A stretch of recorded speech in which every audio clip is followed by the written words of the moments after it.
Hello everyone, Radhe Radhe. তো আজকে সকাল থেকে ঘুম থেকে উঠে আজকে আমি উঠেছি প্রায় 4:30 নাগাদ। উঠে আমার সমস্ত কাজকর্ম করে বিছানা সুন্দর করে গুছিয়ে দিয়ে তো আমি একটু ইয়োগা করছিলাম আজকে। মানে সবাই বলছে আমি অনেকটা মোটা হয়ে গেছি যার জন্য।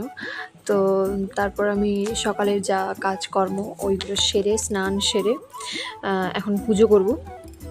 তো এখন আমি তিলক ধারণ করছি। তো আপনারা কে কে তিলক ধারণ করেন অবশ্যই জানাবেন। আর বর্তমান মালা করছি, মালা করতে করতে মালা করা হয়ে যেতে আমি চিয়া সিড একটু খেয়েছি। তারপর একটু মানে একটু প্রোটিন খিচুড়ি বানাচ্ছি। তো সম্পূর্ণটাই ঘি দিয়েই আমি রান্না করলাম, আর সয়াবিন দিয়েছিলাম একটুখানি। খিচুড়ি রেডি। এবার খিচুড়ি খেতে খেতে আমি সৌরভ যোশীর ব্লগ দেখছিলাম। ব্যাস এতটুকুই। তো টাটা।